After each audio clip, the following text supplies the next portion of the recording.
Hey guys, welcome back to my channel, Simone here. So it is July now and it's the middle of the year, which means that I'm going to be doing the best books of 2017 so far video, where I talk about my 10 favourite books so far this year. Now I have read 61 books so far this year and today is the 27th of June, so yeah. Let's see how that goes. This video probably won't go up for a little while because I have loads of the end of the month / beginning of the next month is always saturated with videos, wrap-ups and TBRs and things. So either way, it's all good.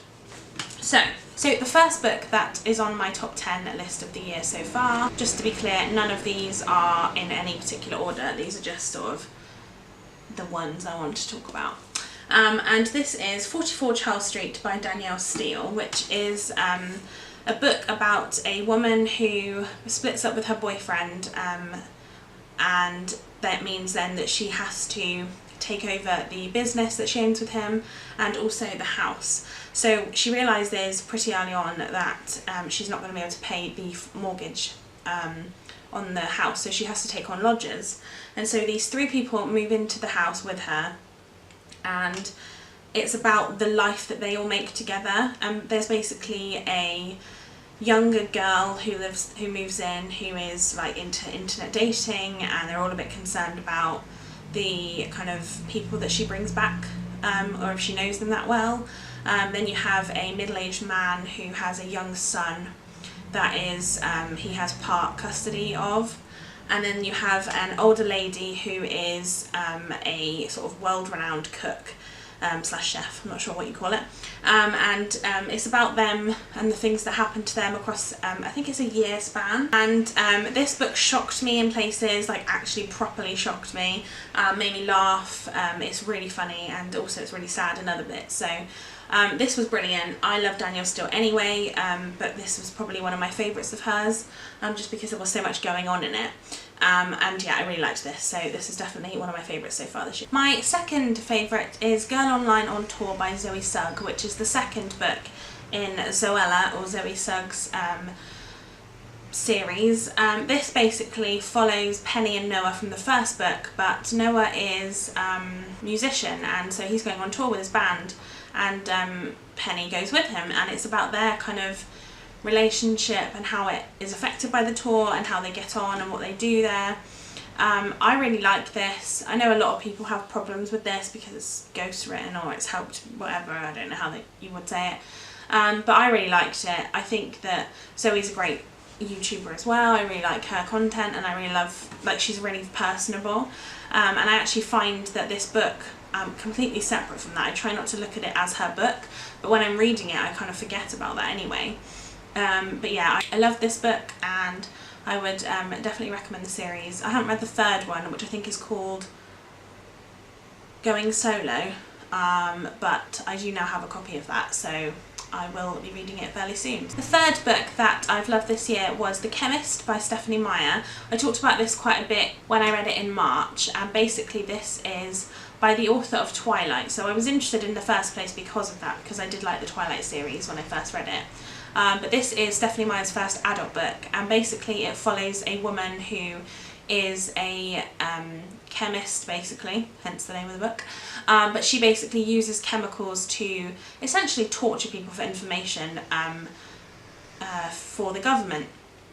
But then the government turns on her, and essentially it's her then fighting for her life, and in the midst of that there is kidnappings and murder and just loads of really interesting things that go on. I find the whole thing really interesting.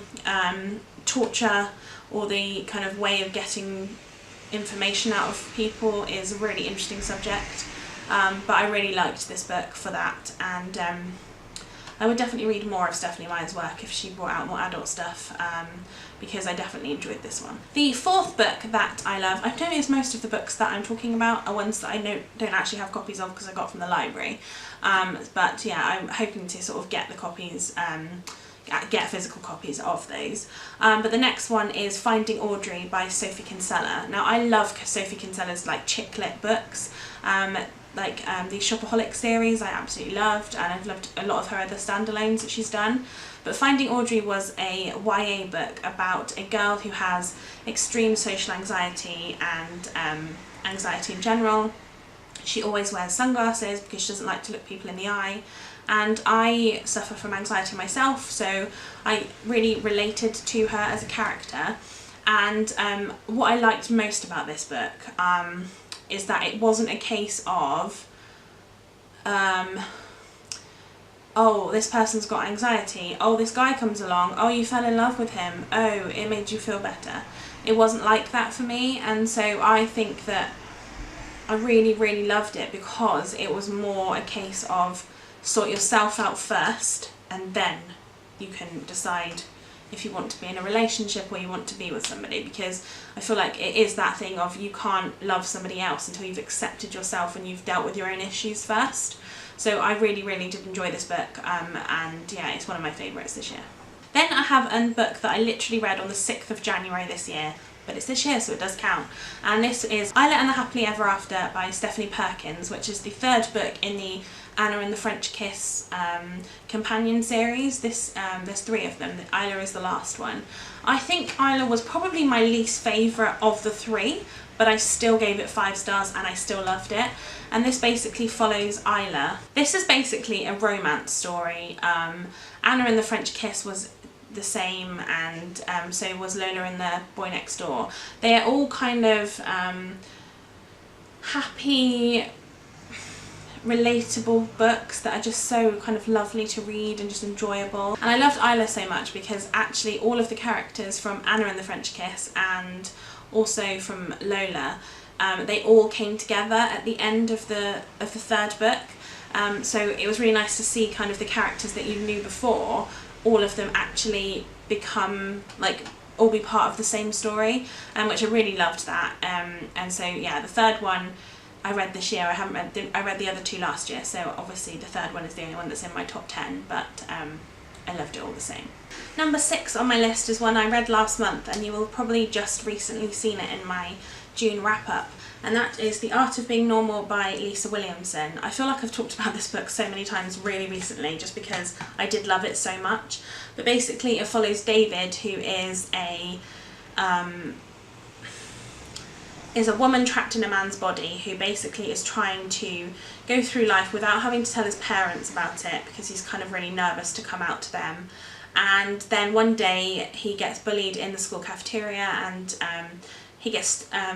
there's another boy, Leo, who stands up for him, and they then start to have a friendship. And basically Leo is this loner outsider who doesn't really want to talk to anyone because he has a big secret that he doesn't want to talk about. And then it's about these secrets coming out and how they all deal with it, and it's just a lovely book. I feel like it's really important to have books that are diverse and that talk about LGBTQ plus issues, and not just issues but just generally their lives. We should have books where people can relate to them and see themselves in them, and so I think this is really, really important, and I loved it. So I will definitely be picking up more Lisa Williamson. If she has more, I don't actually know. What does it say? Do you have any more books, please? It doesn't say that she does, but either way, I will be looking into that further. Number 7 is a reread, and I'm not even ashamed to say I've loved this book this year and I've reread it, and yeah, it's one of my favourites, so I'm going to talk about it. And it is Harry Potter and the Half-Blood Prince. Now, when I'm filming this, it's the 27th of June, and on the 26th of June, which was yesterday, it was 20 years since Harry Potter and the Philosopher's Stone came out. So I think it's only right that I talk about a Harry Potter book in my top books of this year. I mean, to be honest, a Harry Potter book is always going to be in my top books of the year, no matter what. So yeah, let's talk about that. In fact, probably they're all my like 7 books of the year, plus then I'll just read a couple extra.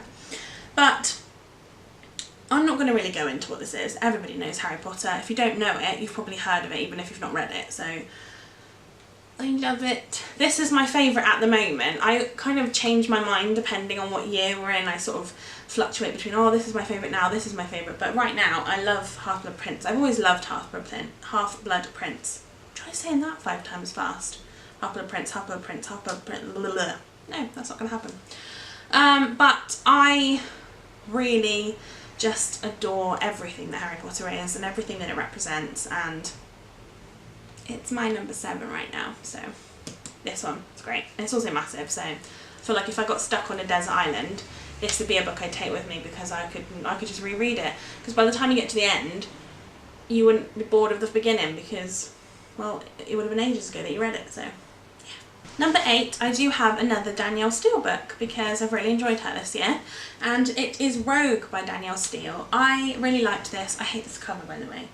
This man. I feel like when there are people on the cover, it kind of taints your, like, I picture in my head certain things about the characters, and now when I think about this book, I have to think about this man as the main character, like the main man character in this, because it's on the front, but I probably would have pictured him completely differently, so please stop putting people on the cover. I don't like it. This basically follows a couple who used to be married, Maxine Williams and Blake Williams, and basically they get divorced, but they're still really, really good friends. The only reason they got divorced really was because Blake is a massive child and just wants to swan around and travel around because he's like a billionaire, but Maxine, his wife, is a psychiatrist. I think she's a psychologist. What does it say? Psychiatrist. She's a child psychiatrist, and then she basically obviously wants to stay in one place, whereas he's not prepared to do that, so they got divorced. Anyway, now she's just about, like, she's starting a new relationship and he's kind of wanting her back, I guess. Anyway, something big happens, massive, and they kind of get intertwined again, and then it's jealousy and romance and passion, and oh my goodness me, it's really, really good. I love this. It's not going to be your kind of most in-depth, deep novel you've ever read, but it's really enjoyable, and again, it's Danielle Steele and I absolutely love her, so check this one out. Number 9 is another one that I read really recently, and that is Dark Places by Gillian Flynn. I adore Gillian Flynn. I loved Gone Girl. I thought it was great, and I was worried that the second one I read wasn't going to live up to it because Gone Girl got all the hype. But for me, this definitely lived up to it, and I actually think it was better than Gone Girl. This follows a girl who, when she was 7, her family were murdered, and she testifies that it was her brother that did it. And now she is now involved with a group, like 20 odd years later, who basically think that her brother is innocent, and now she's trying to investigate that and find out whether or not what she heard, or what she thought she heard, was correct.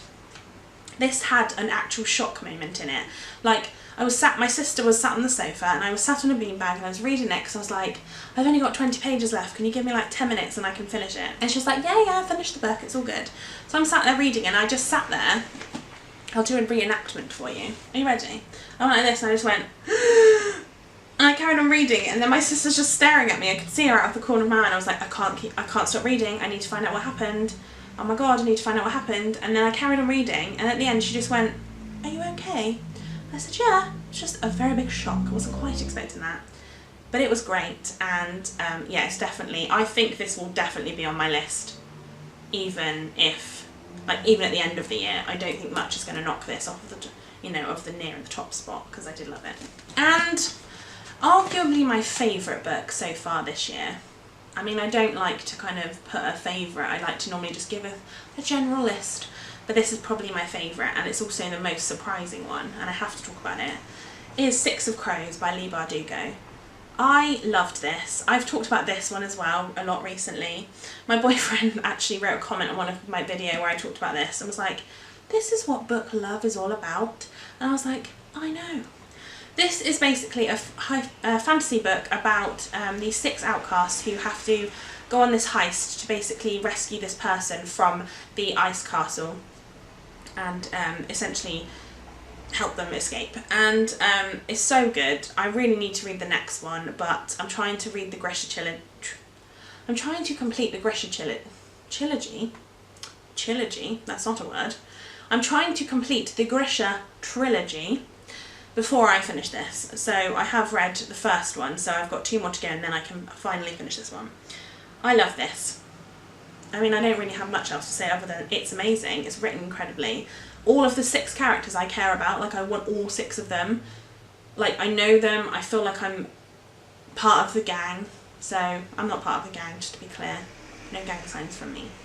But I love this, it's incredible, and I feel like although it's sort of classed as YA, I'm kind of like, just read it anyway. Even if you don't normally read YA, you will like it, I think, as long as you give yourself the chance to. Like I said, when I went into reading this, I was like, oh, I don't know if I'm gonna like it. But I bought it on Amazon because it was like in part of the deal or something, and I was very much surprised by how much I did love it, so I think that you should definitely check it out. So that is my top 10 books of the year so far. I'll be really interested to know how much it changes by the end of December. I've still got 6 months to go, so I mean, it could completely change, it could be exactly the same, who knows. I'm hoping I have a really great 6 months of reading, and I hope you do too. So give this video a thumbs up if you liked it, and subscribe to my channel if you haven't already. Let me know in the comments below which book has been your favourite so far this year, and I will see you in my next one. Bye guys!